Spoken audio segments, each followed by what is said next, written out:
છે સાહેબ એને ઝીણું ઝીણું પેટમાં દુખે છે અને ટોયલેટમાં 1 કલાક સુધી બેઠો રહે છે. બરોબર. જમવામાં શું આપો છો આને? Pizza, Manchurian.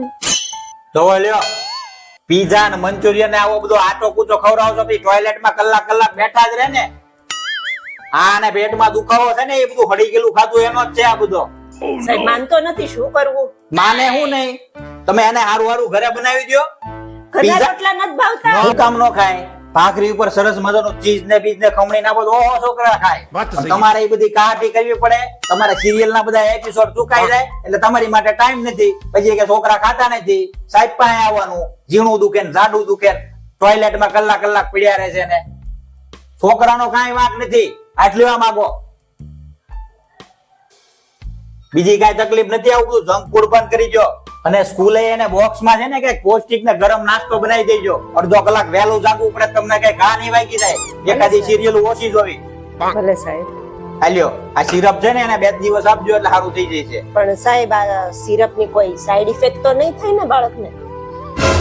આ સિરપ ની કોઈ સાઈડ ઇફેક્ટ નથી થતી. આ તમે બધો ઘોહો આસો ને પૂછો ખવડાવો છો. ત્યાં તમે રેસ્ટોરન્ટ માં ગયા ત્યારે પૂછ્યું કે આની કઈ સાઈડ ઇફેક્ટ છે? આ બધી મેંદાની જ વસ્તુ આવે, આ બધી આંટાડામાં વીટાઈ જાય. જેની સાઈડ ઇફેક્ટ છે એનું પૂછતા નથી. અને આ ડોક્ટરો ડિગ્રી મેં ક્યાંથી લીધી ખબર છે તમને? અફઘાનિસ્તાનમાં 3 વર્ષ રહ્યો. ત્યારે આ ડિગ્રી આવી છે. અને તમે ડુપ્લિકેટ નું પૂછો છો. આ રેસ્ટોરન્ટ માં જાવ ત્યારે પૂછજો ને. પણ સાહેબ છોકરાનું રહ્યું ને એટલે પૂછો. છોકરાનો જોઈ, છોકરાને જ ખવડાવો તમે બધો. આ તો પૂછો નહીં ખવડાવીએ સાહેબ. તો પછી લાવો 2 પાઇન છે. તમે તો એક જ 500 લ્યો ને, આ 2 કેમ? 1 પાઇન છે લઉં છું, પણ આ તમે છોકરાને બધો ઘોહો ખવડાવો ને આચો કૂચો મેંદાનો, એટલે 2 પાઇન છે. બીજી વાર ખવડાવતા ધ્યાન રાખો ને. લાવો આ 1 5 છે, આ બીજા 5. બરોબર. બટા તારી મમ્મી તને સવારે ગરમ નાસ્તો નો બનાવી દે ને તો સાહેબ ને ફોન કરજો.